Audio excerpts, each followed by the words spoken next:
How's it going, everybody? We're having a very powerful day today. This is our fourth of five shows, and it's a nice, diverse offering. And this lady here, this beloved, beautiful sister next to me, is very special to me. Um, Her name's Karen Golden. We're going to get to know her in just over the next hour, as we usually do. And even though I know her, we've not rehearsed anything Oh no. as usual. But 2 years ago, I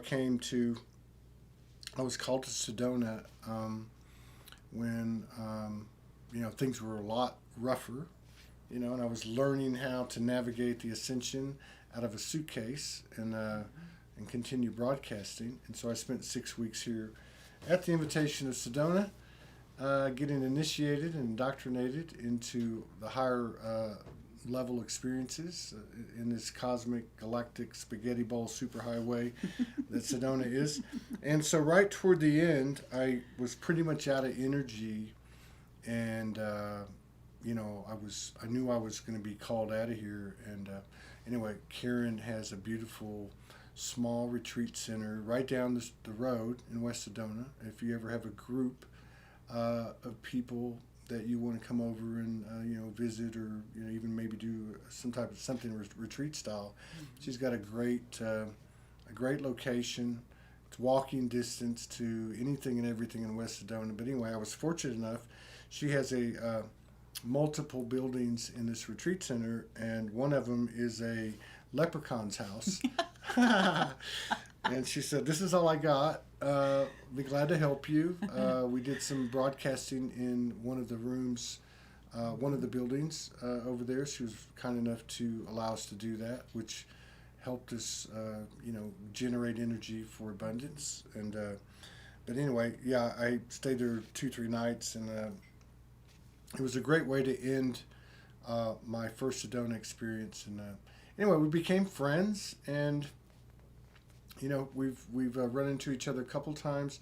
And then when I came back here this time 2 years later, like everybody else, she's expanded, evolved, and she looks great. And we just started talking, and she started telling me a little bit more about some of the things she does, and in regard to healing and energy work as a practitioner.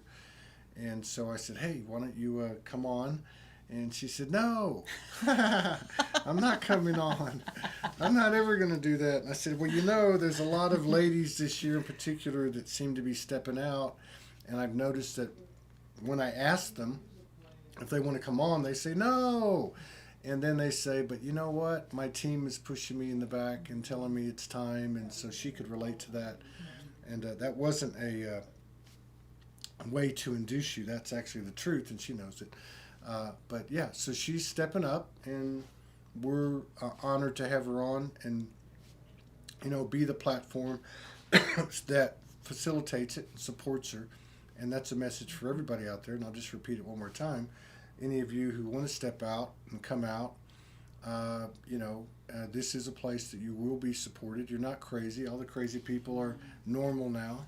This is where all the crazy people hang out. So if you've been estranged from your family, if you've been threatened or put into a psych ward, if you've been incarcerated, if you have been what some would call the black sheep, but we know now the golden child in these families, then you're in company of those like you. So having said that, I just want to welcome Karen onto the show formally and tell her thank you for sharing space with us and honoring us with your presence.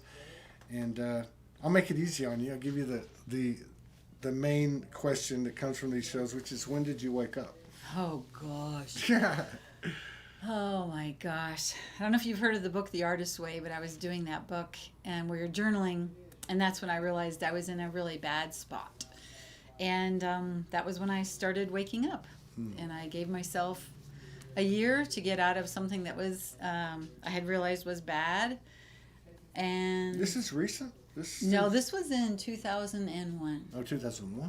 Okay. And I realized that I needed to make some big changes, and I gave myself a year, and at the end of the year, it was pretty much the boom.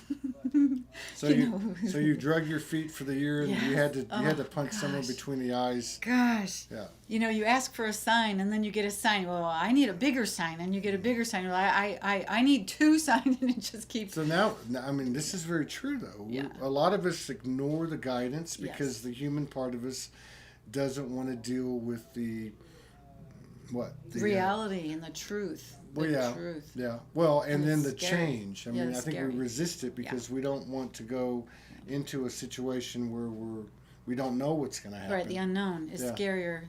Yeah. Even if it's not good where you currently are, the unknown is scary. Yeah. So that was a big wake up, and that's when the synchronicities started happening tenfold and just blowing my mind. So this with is the in miracles. 2001. So you've been at this a long time. Yeah. Yeah.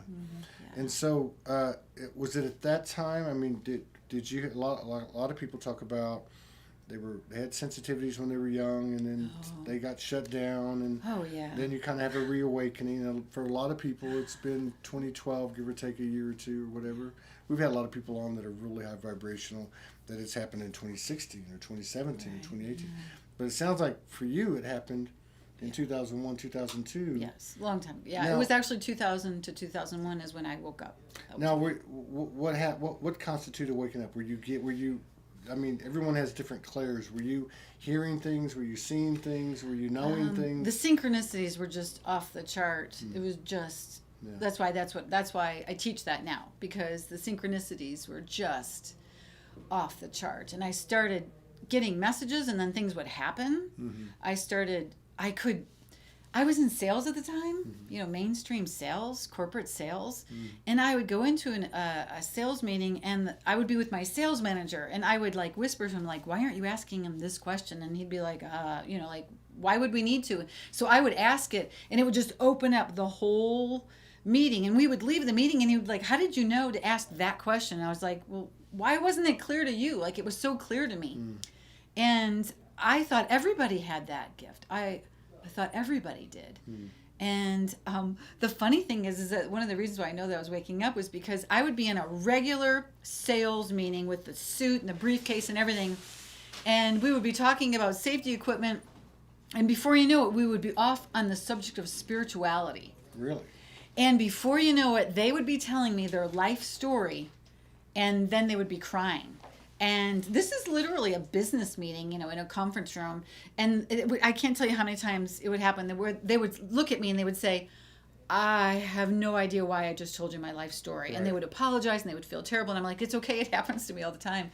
So I was tapping into something. I was able to hear people and just empathize with them. And Spirit knew exactly what questions to ask to open them up. And then they would physically have a healing right in front of me. So you were having like impromptu sessions. Yes, but I didn't even know what they were. I thought it happened to everybody. I thought everybody knew that. But I would have grown men, owners of companies, corporations, just crying, and they would literally say, "Who are you?" Like, "What are you doing?" I'm like, "I'm not doing anything. I'm just listening." So it was.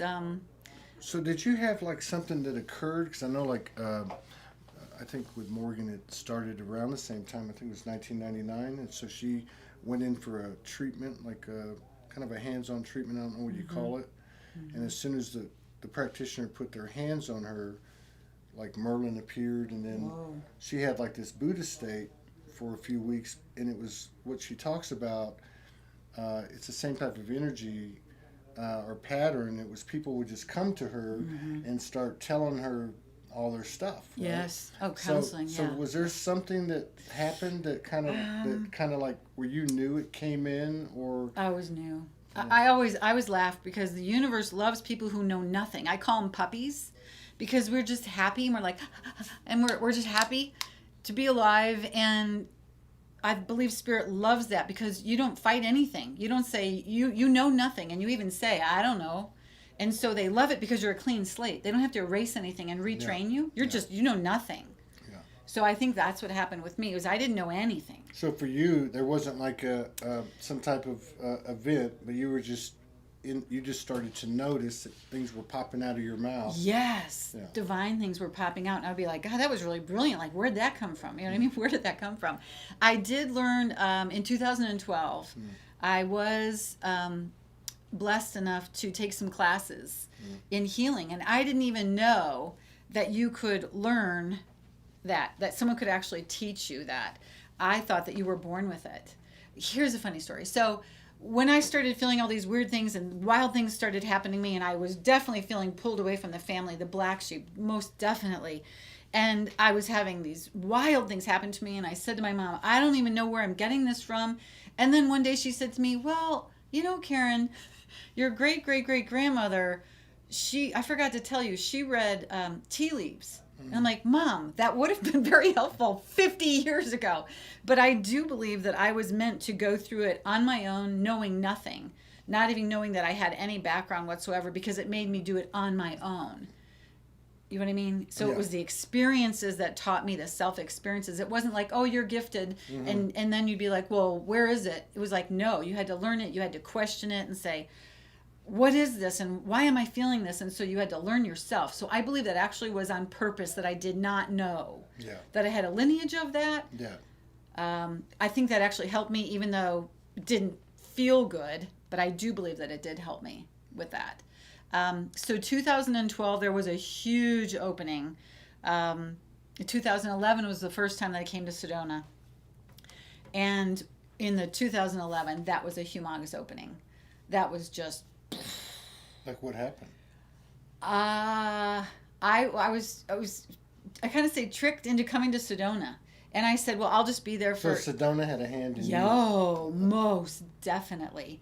I was depressed. I had some things happen to me. And a friend of mine who I love, I have friends who just give it to me. I don't want yes men, you know what I mean, around me. I want friends who will just give it to me. So he said, quit complaining about your situation.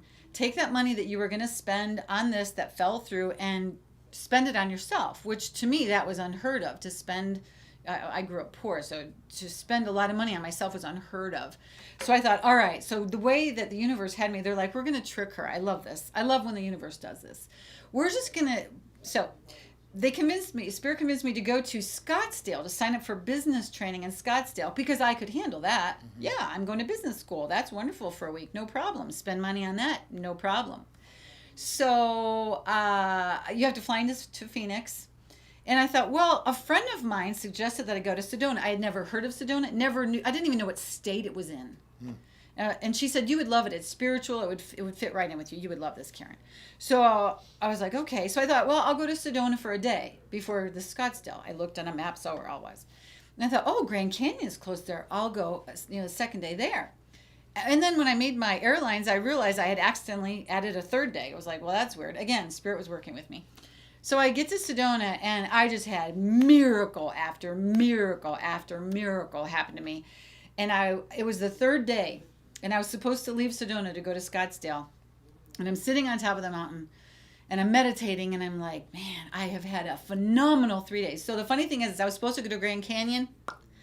The road was closed due to a snowstorm. So I didn't get to go. So, I mean, Sedona just wanted me in this little container. And so it was the third day and I had to go the next day to Scottsdale. And I'm sitting, I'm like, I don't really want to go.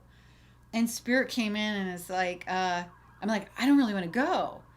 And Spirit was like, you want to leave this to go to Scottsdale to do business? I'm like, no, I don't.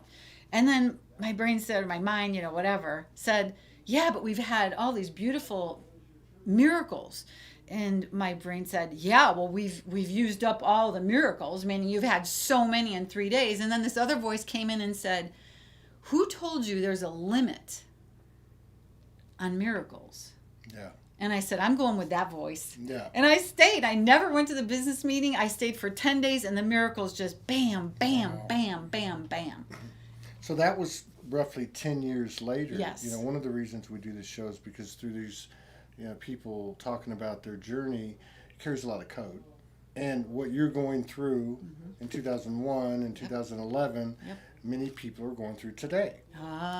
So they're able to pick up on things. Plus, they also realize they're not crazy. I know. Because they hear people that are crazy. Right. But, so, what would you say to, because it sounds like in 2001, you went through, and even in 2011, Oh, yeah. you went through what a lot of people go through, which is information comes in or the epiphany comes in, and they struggle like you did in 2001 for 1 year.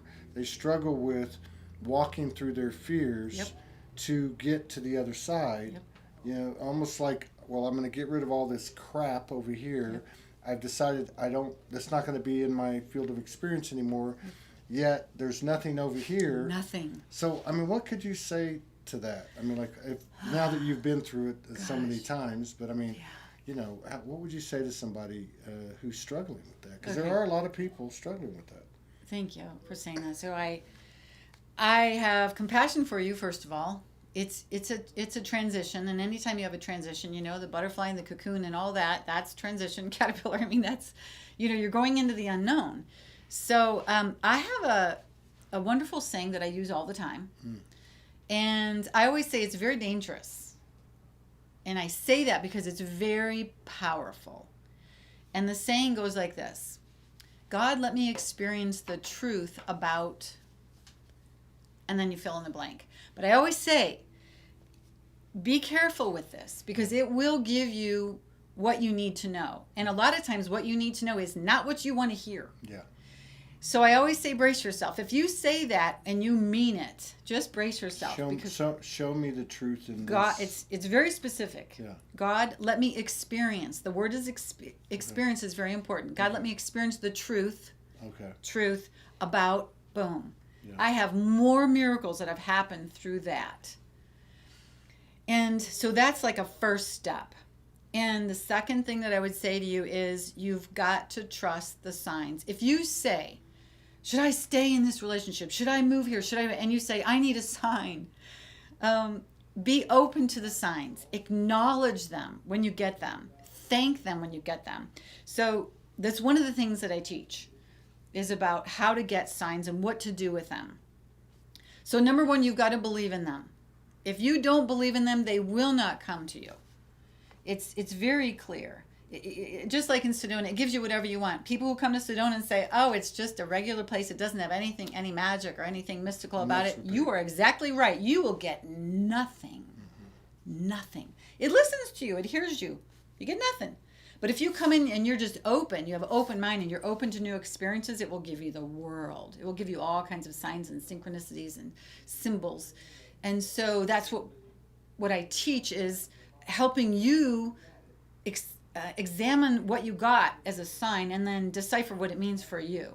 It's like a dream. It's like, what does it mean to you? Yeah. So I have a funny story. So I was teaching this one girl. She's an Alaskan. First we train offsite, meaning, you know, internet and all that. And then you come to Sedona for a retreat with me. And so we were doing that. And so one of the things I was teaching her was that we ask for synchronicities. We ask for signs. You've got to ask. You've got to ask the universe. And I always give this example of, just imagine you're an angel and you have several people that you can give money to. So you're like, oh, you give $5 to this person, and you're like, $5? I have rent to pay. $5 doesn't do anything. You give the $5 to another person, like, oh, I found $5. And you give $5 to another person, and they're like, oh my God, I got $5. Todd, I got $5. Just found it, just laying on the street. There, nothing. You know, I didn't have to earn it. I didn't do anything. I just, boom, there's $5 for me. Yes, thank you. Who, as an angel, who would you give more money to? Of course. Of course. You give the one who's all excited and says thank you and like, woohoo! You're going to give more to that one, right? So I explained this. Her name was Gail. I explained this story to Gail. And the next day she calls me. This is this true story. I get these all the time. They're so fun. It's what makes me, you know, get butterflies. I just love it. She calls me up. She's like, Karen, you're not going to believe what happened yesterday. I said, what? She said, I drove to the grocery store. I opened up my car door, and there laying on the pavement was a $5 bill. And I said, yay, that's awesome. The story gets better. So we had a little chit chat. So that day I went on a walk. I walk all the time. I come home towards my house, and they're in the bushes, completely squished up, just like it'd been through a rat race. No one around. There's a $10 bill. You can't make this shit You up. can't make this shit up. So I called her and I'm like, Gail, you're not going to believe this. I just found a $10 bill. I said, it's your turn. And the next day, she's the same age as me. She's in her 50s. And she calls me up and she goes, Karen, this is weird. I don't really know what to do with this. I'm like, what happened? She said, of course, you know when you find money like that, you save it, to remind you that money does just blow into your life and you don't have to earn it. So we all save those. I still have my $10 bill. It's in my bathroom mirror. So she said, Karen, I picked up the $5 bill, and she said, I opened it up, and there were 2 5s there. It was not a $5 bill. She's 50 years old. When you have a bill folded, you know how thick it is. Mm-hmm. You know if there's 1 or 2 or 3 or 4 or 5. Mm. So I can't explain that. She can't explain it, but that's a real life story. These are real things that happen. And so I always say, first you've got to ask. Then you've got to acknowledge that it was a miracle. Acknowledge that it was a synchronicity. Acknowledge how awesome it was. Acknowledge it. Give thanks. Say thank you, thank you, thank you, thank you. And then ask for more. Mm. It's not selfish to ask for more. Mm-mm. Abundance is life. Abundance is our birthright. It is. And you're certainly not having any problem making the transition and coming out. So whatever fears you had, you just blew right through them. It's beautiful to watch. Yeah, I agree with that. And I've talked to a lot of people, obviously, on the show and otherwise, and you're the first person that I've come across that actually, I know you must have other aspects of your work, mm-hmm. but you have this specificity of synchronicities. Yeah.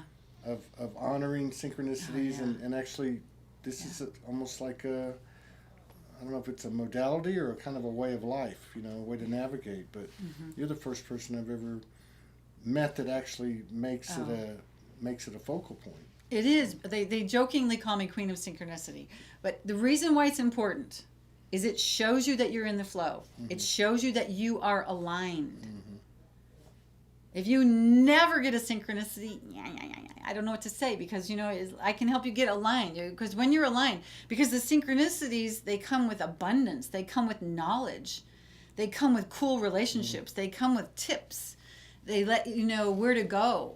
I mean, I literally had words that literally said, I was in Indianapolis. I know exactly where I was sitting on this purple couch that I own, and I was sitting there whining and complaining about something that I was like, talking to Spirit. Spirit all of a sudden said, I have better things in store for you.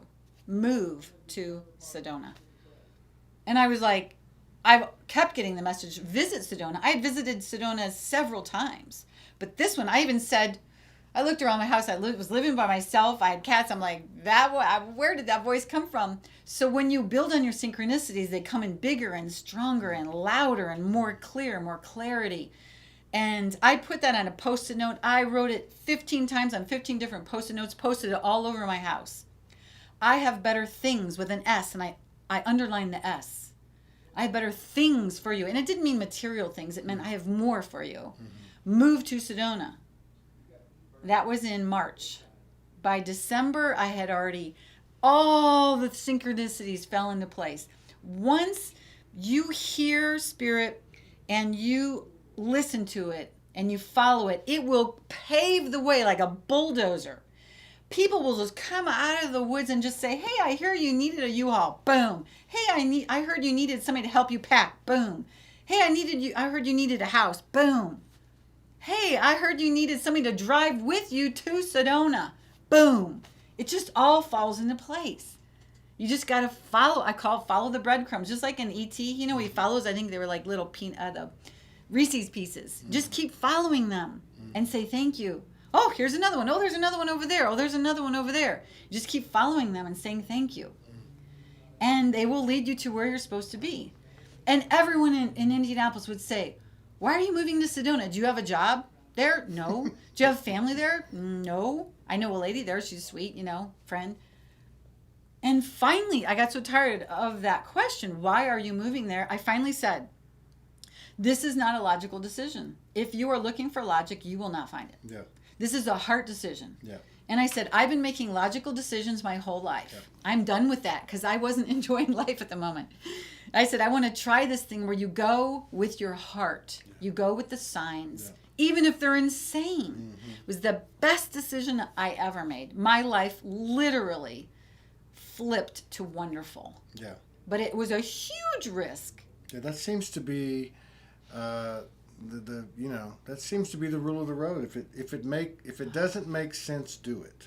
Like if it comes in and look where we're all at. Oh, I know. I mean, we're all in these situations where we were, established or whatever, and now we're all what, gypsies and I know. I mean, it's especially since I've been here, I've met quite a few more people, or I've gotten to know them better, I guess. Like even not right now with you, I'm getting to know you better. I had no idea, but it's like some of their stories. Oh, crazy. This beautiful Aurora Luna that was on with us a couple of days ago. She says to me, which is another synchronicity, right? Susie Byler said, hey, I heard your car's in the shop. Why don't you use my second car? Yeah. So I do, and then I said to her, I think the car's going to come out this week. She goes, well, I need it on Monday night because I need it for Tuesday. So Aurora comes in on Monday, and she says, hey, I have an extra vehicle. Do you want to use it? Yeah. Right, so here we go. It's seamless. It's seamless. That's an excellent word. Seamless. Yeah. People walk up to you and say, hey, like Todd walked up to me and said, hey, I want you to be on my podcast. Meaning I didn't have to ask him. I didn't have to beg him. Right. There was no please, please, please. Yeah. It was just the flow. When you're in the flow, things come to you. Yeah. You're not working hard for them. Yeah. And I have to laugh because someone did want to put me in an insane asylum in my lifetime. Welcome to the club. I know. I would imagine. It's the truth. And you feel, you question yourself, and you think you're crazy, and you're like, gosh.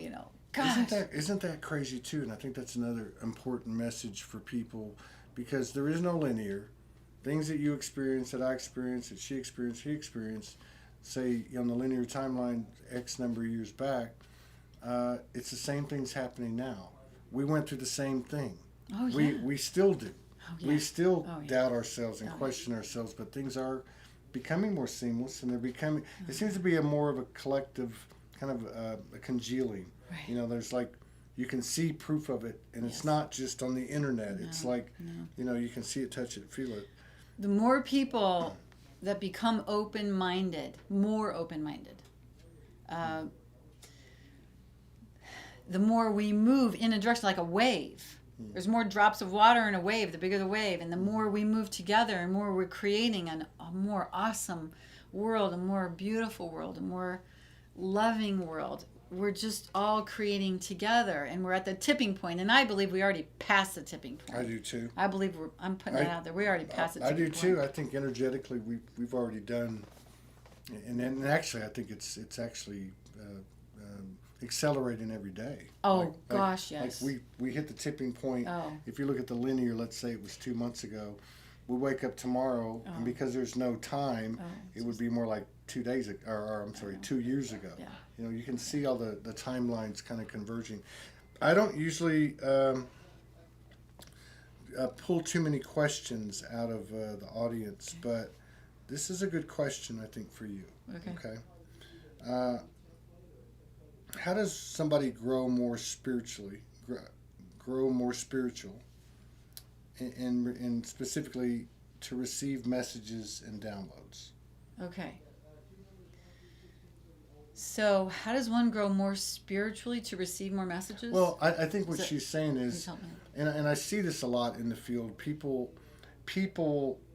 think that Karen or Todd or Krista or Jade, that they've got some type of connection that I don't. Nope. And my feeling is, I would like to hear what you have to say, but my feeling is we're all getting it, but this is what I was alluding to earlier, just a few minutes ago, in that even though you look at these people, there's still doubt. We're still human. So we're not different in that regard, just as we're not different in that we receive. The only thing is like intuition, telepathy, reliability on the messages you receive. does take us engaging it. Practice. And I guess that would be my take on it. I didn't mean to answer the question, but what's your feeling on that? If somebody, maybe we rephrase it, I don't feel like I'm getting messages, I don't feel like I'm getting downloads, how can I get there? Okay, so there's so many answers to that. So first of all, we'll start with the first part, which is there is not a definition, a concrete definition of spiritual. You do not have to be spiritual. My point is that sometimes people have this connotation with the word spiritual. There's not a degree. You can't pass a test. There's no graduating. It's nothing like that. So if that word is a roadblock, then push it to the side. So that's the first thing. Number two, be open to it. Are you open to it? That's the first thing. Are you allowing it? Are you open to allowing it? If you are skeptical and say, this would never happen to me, then the universe says, you're right. Don't do that. Just say, I'm open to it. I'm willing to explore. That's what the universe loves, just willing to explore. There's no grading, A, B, C, D, F. There's not a spot where you say, I made it. I'm awake. I'm enlightened. No. Everyone is in process. Everyone. I have a prayer a lot, which is I just say, I pray for everyone to take one step up a notch. One step up. With love, with peace, with health, with freedom, with truth, with joy. Just one step up, because everybody can step one step up. Everybody. There's no attaining. Yeah. I will never learn it all. You're always in that. So number one, just be open to it. Ask. And do what feels good to you. If meditation, sitting still works for you, then do that. If dance works for you, which works for me, do that. If singing works for you, do that. You've got to find what works for you. And that's one of the things that we do in my workshops is we have to find what works for you. Sitting still for me is challenging. I can't do that. I know. And I felt terrible for the longest time. Oh, I'll never be awake and I'll never blah, blah, because I can't sit still. I can't meditate for an hour solid. I can't. And finally, I realized that when I dance, I get into a zone. I am there. Right. And it's so much funner to get to the zone by dance for me. Yeah. Other people are like, that wouldn't work for me. I'm the same way. I know you. It saved me. But yes. My problem is that I haven't done it in so long. Every time I try, I only last about 10 seconds. With dance or with meditation? No, dance. Oh. Yeah, I'm not into the... Then that might not be your thing. You've got to find your thing. Yeah. And there's no wrong thing. There's no right thing. Meditation, there's dance, there's singing, there's writing, there's journaling. Journaling is phenomenal. I'm actually starting a new class. Yeah, it's with journaling. It's what opened me up. That's what happened in 2001. So I wanted to tell you, you're not doing it wrong. You can't do it wrong. If you have willingness, you're doing it right. You just have to have willingness and openness. Yeah, I like what you say. I think the asking is we've all done it. Even before we woke up, we asked and we would get things. Yeah. Be careful what you ask for. I know. That's why I say be careful of that statement that I said. Yeah, and then I think, too, you've got to engage it. It's like you said about Sedona. If you come to Sedona and you think it's all a bunch of BS, you're going to get a bunch of BS. That's what you get. I came to Sedona that first period, and, and I love that as a metaphor because I came believing it was... the biggest opportunity I'd walked into in terms of what I could have access to, and that's exactly what happened. Yes, and what I came with, I had never heard of Sedona, ever. I didn't even know where it was. I didn't know what flight I would have to take, meaning what city I would have to fly in. And I want to tell you, I flew into Phoenix and I got a rental car, and it was a jalopy, and I mean a jalopy. All rental cars were gone. And they literally even said to me, this is all we have left. And I was like, you're kidding me, right? I mean, I was literally worried that it was so bad. It broke my GPS. That was back when you didn't have it on the phone. It was a long time ago. Broke my GPS. I had to drive a half hour back, get another car. They gave me another jalopy. It idled at 55 miles per hour. So my point is that my trip to Sedona did not start out well. It was crazy.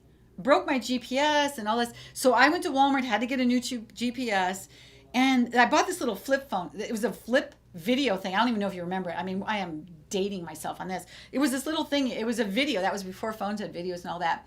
So I am on my way to Sedona. I get the urge. You got to follow your urges. You must follow your urges. If you are driving down the street and you just feel this urge to go into the store, go into the store. It's going to be something good. I promise you.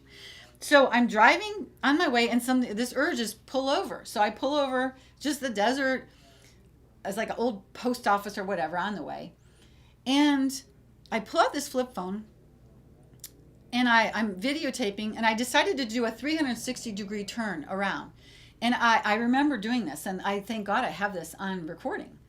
I have it recorded. And I said, which is key, I said, all the crummy things that were going to happen to me in Sedona have already happened. The jalopy car, having to drive back to Phoenix to get a new car, idling at 55 miles per hour, all this, the breaking of the GPS, that's all the bad things that were going to happen to me on this trip. I already did them all. Thank you. Done. Now I have all these cool, awesome things. I had no idea how powerful that statement was. No idea. I was basically saying, it's okay that I had those crummy things happen to me. I'm not going to pout about them. I'm moving forward. I'm looking forward to the good stuff that's coming. I did not know how powerful that was. So I'm driving to Sedona. I turn this corner and boom, there's these red rocks. And I literally, this was back in 2011. So a long time ago. I remember it like it was yesterday. I'm driving in this jalopy and I'm like, what is this place? And then I said, how come no one ever told me about this place? And then I said, this is majestic. And a voice inside me said, you've never called anything in your life majestic. I said, I know, and this is majestic. And then I said, why am I crying? I had tears rolling down my face. This was before I knew anything about energy. I was clueless. You do not have to be awakened to come to Sedona and have miracles happen. You do not have to be enlightened. You do not have to have a plan. You do not have to you don't. You just have to be open. And so, bam, I just had miracle after miracle. I've had so many people tell me I've got to write a book because the miracles are hilarious. They're every single day, and there's multiple every day. Multiple. What was the last miracle you had? Oh, there were so many. I mean, just like in the last week. In my week? Have you had one recently? So I have a retreat center, and we were getting what we call onesie twosies, meaning people want to stay for one night or 2 nights, which is fine. It's a lot of work for us. It's a lot of work for my housekeeper. It's just more work. And so I said to my housekeeper, it was a wonderful person, I honor her, and her friend, honor him, maintenance. And I said, we've got to manifest longer stays. This is a lot of work on you and me, meaning as a team. We call us the dream team, lovingly. And so I am not joking. I could show you my phone. We got a booking for 9 days. We got a booking for, what was the other one? And an hour before I arrived, I got a booking for 14 days. Wow. So you ask. Yeah. You ask. Yeah. Well, I didn't have to work for it. It just boop popped on my It phone. makes sense. I mean, you put into the field your fears. Yeah. So why not put to the field Yeah. your desires, right? Yeah. I mean, that are aligned with your heart. So. Oh, definitely. So you've got to ask. That's right. Absolutely. So you've got this retreat center. Yes. Which is you can have groups and you can Yes. have individuals. She's got a really cool house, which would be kind of romantic if it's a couple. Yep. So there's all these different buildings, so people can do retreats there, and also stay for long, short periods of time, whatever. But you also have your own practitionership, Yes. where you were just saying earlier, and I don't want to conclude the show without covering this because I think there'll be some interest. So we're going to have to get your contact information and all that. But so you incorporate the two as well, though. It Yes. sounds like so. Yes. Oh, yeah. You work with people Yes. online, and then once you get a pool of people, it sounds like what you do is you say, okay, we're going to have a retreat now, and you've got the base to be able to do that. Yes. Can you just kind of give us a rundown as to the general in terms of the online interaction, and then the general of the retreat? So thank you for bringing that up. We do it all. We do one-on-ones for people who want to do that.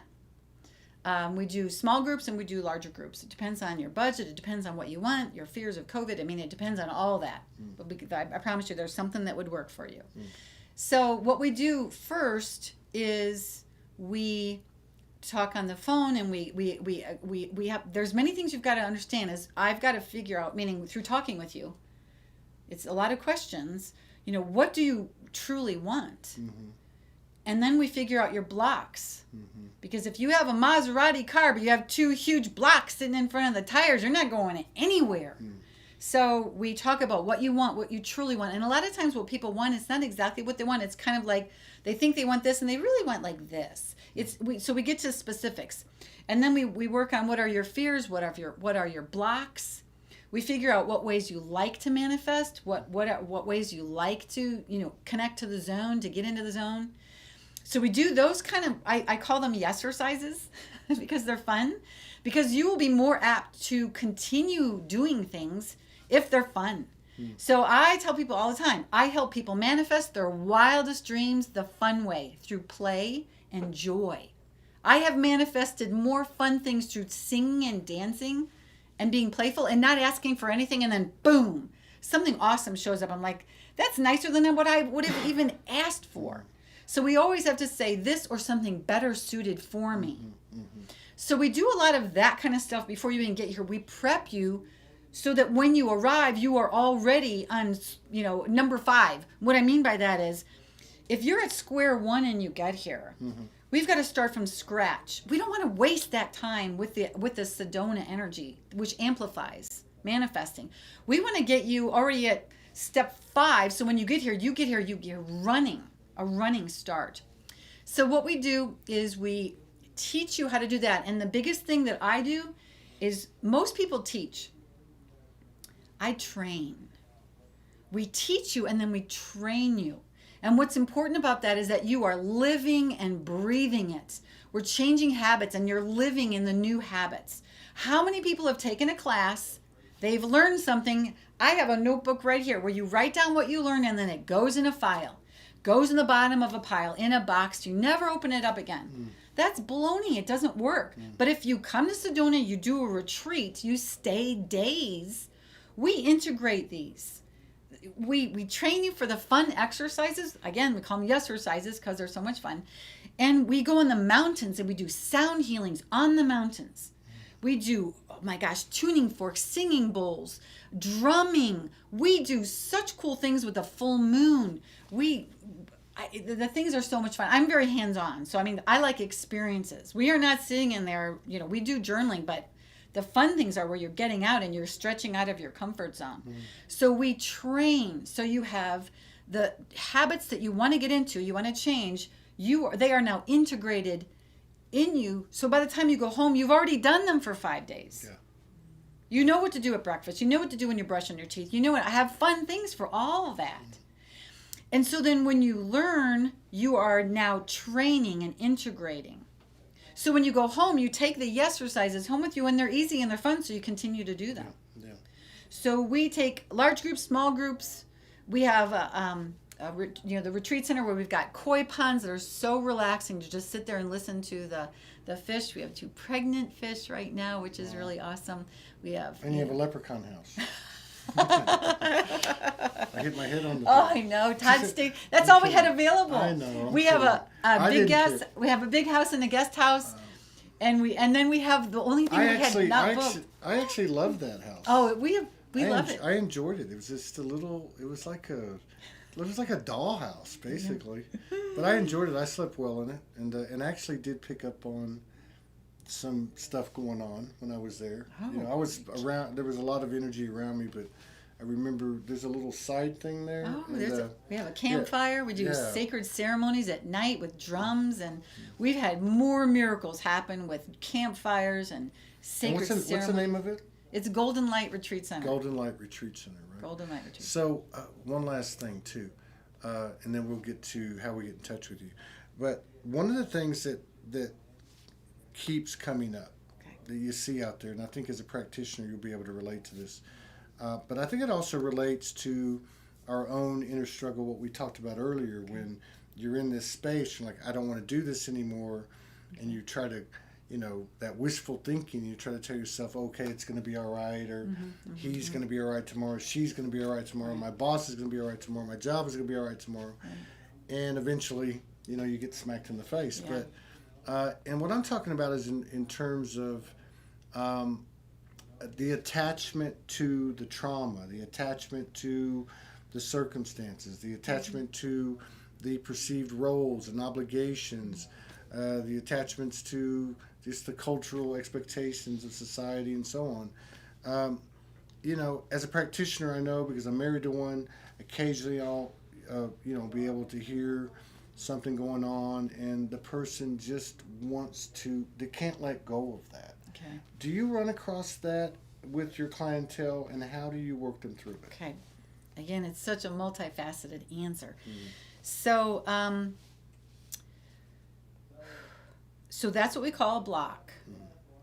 So the first thing is that we ask, are you willing to be open enough to get the first step in the new direction? Just the first step. If Spirit told me everything that I would have to go through here in Sedona that we did to get the retreat center ready and all that, I might have said, that's too much. That's overwhelming. That's why Spirit doesn't give it to you all at once. It gives you little pieces at a time. So first thing is, please just say, yes, I'm open to. Because I, as a practitioner, cannot override your free will. I cannot. You cannot override my free will. So first you have to say, yes, I'm open to that, meaning you have to, are you willing to be? Then we work with your blocks. That's where I do the energy work with you, because we've got to overcome those. And I know we didn't talk about that much, but that is one of the things that I do, is I do energy work. I have testimonials on my website of healings, physical ailment healings of brain injuries, migraines, back issues, knee issues, anxiety, panic attacks. I mean, you name it, dogs, cats. It's just, so that's one of the things that we do when you're at the retreat. Every day I'm doing that energy work with you. So you did hit it on that you have to allow to imagine a better life. There's a better life. If you're in a situation and it doesn't feel good, right? You know in your heart that there's something better for you. We aren't meant to suffer. We aren't meant to be in a suffering state. Yeah. So you do need assistance. That's why a mentor is good, or a practitioner is good, to help you with the first step, because the first step is tough. But if you have someone with you, if you have like-minded people working with you, you have support. That's the other thing that we do at the retreats is, and you asked, was what we do on the online work. And then after you leave, then we continue the support, because you need accountability. And that's where you get the help from each other. Yeah, which is to continue on the journey. Yeah, the support versus the old codependent frequency. Yeah. Right. So you continue that high frequency with your group or one-on-one. It's still a self-empowerment, and the accountability is revolving around self-empowerment, not reinforcing the old codependent frequency. Like, I'm going to do this, so you're going to do this for me. Yeah, no. I call it the dance. The dance. It's called the dance. Yeah. If you're in a relationship that is not good, they are doing the things that you don't like, and you are basically saying, it's okay. Mm-hmm. That's the dance. Yeah. Once you say, I'm not okay with that anymore, you change the dance, and there's going to be pushback. But you have to go through that. Because you are going to change the dance that you have been in for a while. It's a dance, and right now you're doing this, and you're like, wait, I don't like this anymore. So then it ends up like this. Mm-hmm. But that's the first step. It's a little bit uncomfortable, but you will make it through. You're changing the chemical composition, yes, or you are. Energetic composition. Yes, you are. And it doesn't have to be a person. It could be a No. job. Oh, it could gosh, be a house. yes. It could Oh, be yes. a place you live. I will give one tip. If you are supposed to change something and you know it in your heart and you're not doing it, the universe does do this first. Then it does a couple of these, and then you get the pooh, But I was supposed to leave a job. I was not leaving it. What happened? I was carrying something, bam, fell and broke my foot. And I was like, okay. I could have left on my own, but I didn't. So Spirit said, I'll help you.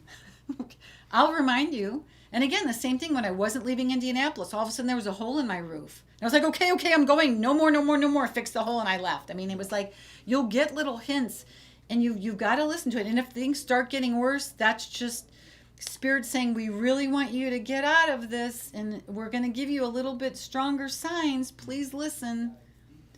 And then you got to listen. You got to take but it's so much better on the other side. Yeah. Let go or be dragged. Yes. You can either ease into it. Yeah. But Sedona is awesome in that it amplifies what you're going for. So if you come here to manifest, you come here in a good mood, you come here open-minded, man, you're on the fast track. Yeah. But don't come here saying you're going to work on yourself and then don't work on yourself. Because Sedona will say, you're wasting my time. It spits you out, and it says we want to make room in Sedona for someone who is going to do the work. So that's when we say, all right, come in with a good mood. And I knew it was going to be good with you. I didn't know it was going to be this good. You're a fascinating, powerful, and beautiful, beloved sister. How do people get in touch with you? What's the best way if they're interested in working with you or the retreat center, be it with you or in their own accord? Okay, so we've got a couple ways to reach me. You can reach me through the website, which is goldenlightretreatcenter.com. That's one way. You are more than welcome to call me on my phone, 928-607-2027. And email is great, kmg442@gmail.com. So lots of ways to reach me. I love working with people. I love doing what I'm doing. It's an honor. It's an honor. Sometimes people will come to the retreat center and they just literally will say to me, it was so weird. I was woken up at midnight and it's like, you got to go to Sedona. And they said, and every single time that I would pull up Airbnb, all that was on there was your place. They said, and I would say, well, then you're meant to be here. And I'll be talking to somebody. We'll just be exchanging information about, check in and check out, stuff like that. And then all of a sudden, the conversation will just flow. And before you know it, we're talking for hours. And I've got a grown man standing in front of me just crying. And I'm like, there we go again. Meaning it's so graceful. It's not hard work. If you come here and if you want to make change, it will happen effortlessly. It will be beautiful. It will be profound. My prayer is that every single person that I work with has a noticeable, profound healing. Because I've had times where I see it in them where it's profound healing and they're like, what? So my prayer is always that it's noticeable to them, that they notice it. Because I want you to see that. Yeah, which probably occurs a few days after. It does. It's funner when they're like, oh, and then they say, can we stay a couple more days? And I say, yes. And then they say, can we stay a couple more days? I have a lady there right now. She said, can I stay another day? I'm like, yes. Because, if we have the room, of course you can. If we don't, I can't, help you out there. But we have a lot of people, just like me. I came for 3 days. I stayed for 10. Sedona, man, if you're here to work on you and you want to make changes and you want to be more enlightened, you want to be more awakened, it embraces you. It loves you. It's like, yay, somebody raised their hand. Come on in. Boy, do we have a party for you. I mean, it is just like the biggest welcome party. It's just because we're all advancing. Amazing. We're all. Amazing. What a way to spend the last hour. Wow, Karen Golden. So, if you get a chance, go on Soulogy One Studios Facebook page and put your links on there. I will. Because I know people, or unless somebody has done it or will do it, but so she gave, just in case you didn't catch that, she gave her phone number. email and website. Website, goldenlightretreatcenter.com. Yeah, goldenlightretreatcenter.com. And yeah, if you're interested, I can highly recommend her. And I highly recommend the Leprechaun House. Especially if you're 6'2" and a half and you wear cowboy boots. Just this scar on my head right here. You're so bad. You're so bad. I know you Thank are. you, sweetheart. Thank you so much. I enjoyed it. I appreciate it. I look Thank forward you. to doing it again sometime. Yes, thank you. All right. Thank you, everybody. We'll be back in 5 minutes for the 5th and final show of the day.